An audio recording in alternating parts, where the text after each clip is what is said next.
ఓం వసుదేవసుతం దేవం కంసచాణూరమర్దనం దేవకీ పరమానందం కృష్ణం వందే జగద్గురుం. జగద్గురువులైనటువంటి శ్రీకృష్ణ పరమాత్మల వారికి, అలాగే జగదేక వీరుడైనటువంటి అర్జునుల వారి పాదపద్మాలకు నమస్కారం చేస్తూ మనం ఈ వీడియోలోకి వెళ్దాం. బుధగ్రహము అనేటటువంటిది జూన్ 6వ తేదీన మిథున రాశి సంచారం చేస్తుంది. మిథున రాశిలోకి ప్రవేశిస్తున్నాడు.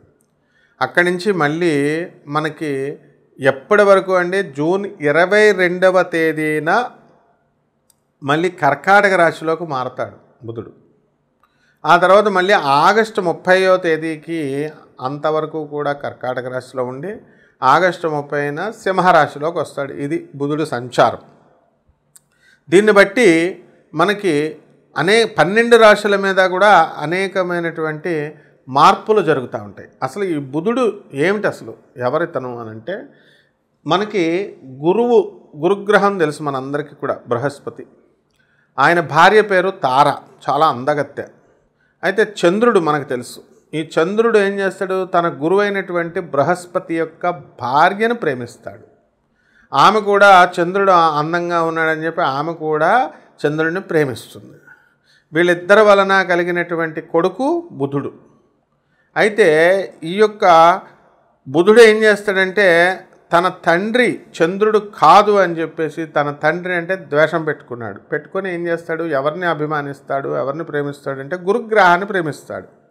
నా తండ్రి గురుగ్రహము అని చెప్పి గురువుకి శుభాలు చేస్తాడు. కానీ ఆయన ఏం చేస్తాడు, గురువు ఏం చేస్తాడంటే ఎట్టి పరిస్థితుల్లో కూడా ఇతన్ని కొడుకుగా అంగీకరించడు. అందువల్లనే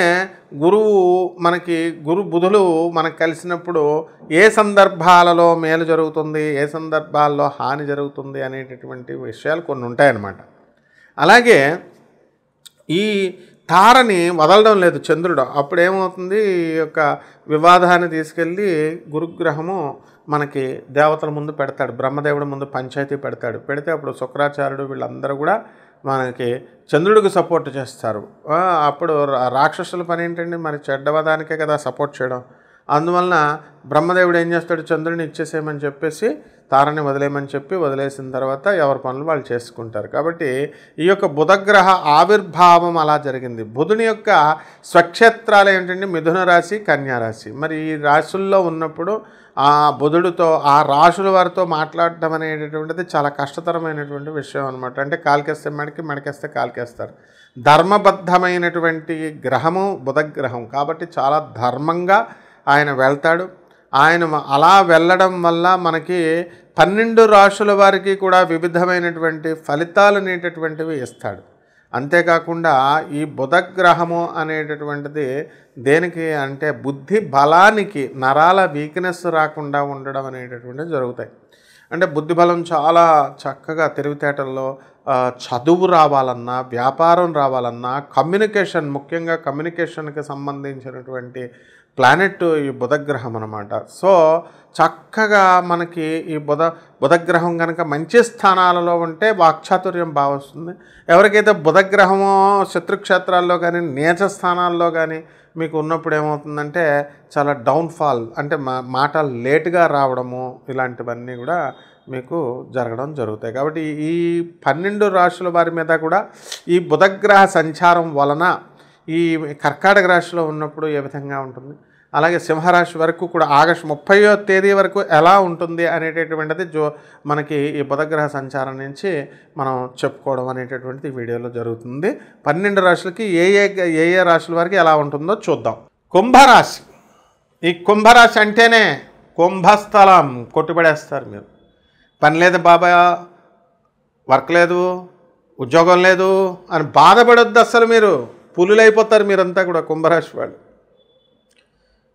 ఈ యొక్క బుధగ్రహ సంచారం వలన జూన్ 6 నుంచి జూన్ 22వ తేదీ వరకు మీకు పనులే పనులు, వ్యాపారాలే వ్యాపారాలు, వృత్తి వ్యాపార ఉద్యోగ స్థితుల్లో డబ్బే డబ్బు.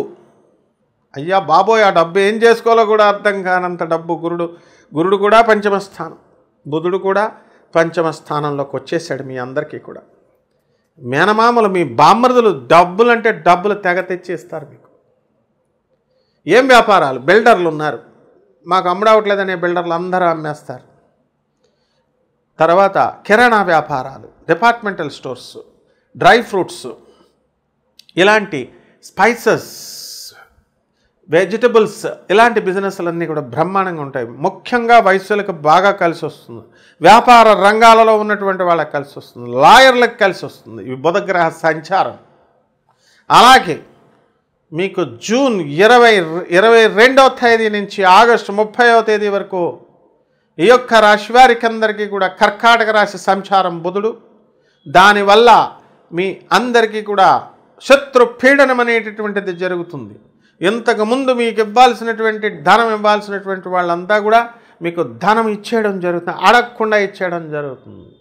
మీ చిన్న తమ్ముళ్ళు ఎవరైతే మీ ఆస్తి కొట్టేశారని మీరు బాధపడుతూ ఉన్నారో అటువంటి ఆస్తి మీ నాన్నగారు మళ్ళీ మీ అమ్మగారు తీసుకొచ్చి మీకు ఇవ్వడం అనేటటువంటిది జరుగుతుంది. కాబట్టి ఇలాంటి కక్షలు పెట్టేసుకొని అన్నం చూస్తున్నాడు, చెల్లెలు చూస్తున్నాడు అని చెప్పి కక్షలు పెట్టేసి ముసలి తల్లిదండ్రులను చూడకుండా వాళ్ళని వేధించేటటువంటి వాళ్ళు ఎవరైనా సరే మీ ఆస్తి మీకు ఎక్కడికి పోదు, మీ ఆస్తి వచ్చేస్తుంది. ముందు పాపం ముసలోళ్ళని బాగా చూడండి. అలాగే పేదవాళ్ళని, అనాథ పిల్లల్ని, వికలాంగుల్ని, సాధువుల్ని అందరినీ ఎంత బాగా మీరు చూసుకుంటే అంత బాగా కలిసి వస్తుంది. రైతులు బ్రహ్మాండంగా సంపాదిస్తారు. నోటికి సంబంధించినటువంటి దుర్వ్యసనాలు వచ్చేస్తాయి, తాగుబోతులైపోతారు కొంతమంది. ఇందులో కుంభరాశి వాళ్ళు మనకి అనుమానం, పెనుభూతం అనేటటువంటిది ఉంది. ఆ అనుమానం వల్ల మీకందరికీ కూడా మిమ్మల్ని మీరే నమ్ముకోరు, ఇంకా అవతల వాళ్ళని ఏమి నమ్ముతారు. కాబట్టి ఓవర్ అనలైటికల్గా ఉండడము, ఓవర్ థింకింగ్ అనేటటువంటిది ఈ కుంభరాశి వారు చేయకూడదు. ఎందువల్లంటే బుధుడే అసలే క్రిటికల్ థింకింగ్కి అధిపతి, కమ్యూనికేషన్ స్కిల్స్కి అధిపతి. కాబట్టి ఈ విధంగా నూతన స్కూళ్ళల్లో జాయిన్ చేసినటువంటి పిల్లలు వాళ్ళకి అందరికీ కూడా చక్కగా మీకు చదువు రావడం అనేటటువంటిది జరుగుతుంది. కొత్తగా పెళ్ళైనటువంటి వాళ్ళకి సంతానం కలగడానికి అవకాశం ఉంటుంది. కాబట్టి ఈ రకంగా ఈ యొక్క కుంభరాశి వారంతా కూడా అనుకున్న పని అనుకున్నట్లు మీరు సాధించుకుంటూ ముందుకు వెళ్ళిపోతారు. కాబట్టి నేను చెప్పిన రెమెడీస్ కూడా జాగ్రత్తగా చేసుకోండి, ₹1 ఖర్చు అక్కర్లేకుండా. మనకి బుధగ్రహ సంచారము అనేటటువంటిది జరగడం వల్ల కర్కాటక రాశిలో ఈ యొక్క బుధుడు ఉన్నాడు. అందువలన కొంచెం మనకి మిత్రక్షేత్రము అనేటటువంటి చంద్రుడు హాని చేయడు, కానీ బుధుడు ఉండడానికి అసౌకర్యకరంగా ఫీల్ అవుతూ ఉంటాడు. ఇప్పుడు మీరు అందువలన ఏం చేయాలండి అని అంటే మనకి 12 రాశుల వారికి కూడా మనకి ఏ రాశి వారికి చక్కగా మనం చెప్పుకున్నాం. అందువల్ల కొన్ని రెమెడీస్ చేసుకోవాలి మనం ఈ రాశి వారు. ఏమిటది అని అంటే మనం ఈ చక్కగా కిలోంపావు పెసల్ని, తర్వాత ఆకుపచ్చ రంగు ఉన్నటువంటి వస్త్రాల్ని ఇచ్చి పేద బ్రాహ్మణులకి బుధవారం నాడు ఉదయం కరెక్ట్గా 7 గంటలకి మనము దానం చేసుకోవాలి. ఒకటి అధిక పారితోషికం బ్రాహ్మణుడికి ఇచ్చి, రెండవది చక్కగా గ్రీన్ కలర్డ్ వస్తువులు ఏవైనా కనుక ఉన్నట్లయితే అవి కూడా మనం దానం చేసుకోవచ్చు. అలాగే రావి చెట్టుకు చక్కగా నీళ్లు పోసుకోవాలా. రావి చెట్టుకు నీళ్లు పోసి చక్కగా మీరు 108 ప్రదక్షిణాలు ఓం బుధాయ నమః అంటూ మీరు ఈ యొక్క రావి చెట్టుకి మనం బుధవారం నాడు చేయాలి. అలాగే ఓం శనేశ్వరాయ నమః అంటూ 108 సార్లు రావి చెట్టుకు చేయాలి. రావి చెట్టు మొదలలో బ్రహ్మదేవుడు, మధ్యలో మరి విష్ణువు, పైన శివుడు, శాఖలన్నీ కూడా సకల దేవతలు, ఇంద్రాది దేవతలు ఉంటారు. కాబట్టి ఈ రకంగా మీరు చేసుకోవాలి. నెక్స్ట్ ఈ యొక్క మేడి చెట్టును చూసుకోండి. ఆ మేడి చెట్టుకి గురువారం నాడు చక్కగా మనము 108 ప్రదక్షిణాలు ఓం దత్తాత్రేయాయ నమః అంటూ చేసుకోవాలి. ఇక మూడవ శాంతి ఏమిటంటే ఈ యొక్క బుధగ్రహానికి చక్కగా మనము ఓం శ్రీరాముడు కానీ కృష్ణుడు కానీ మరి విష్ణుమూర్తి యొక్క నామాలని అష్టోత్తర పూజను మీరు చేసుకోవాలా బుధవారం నాడు.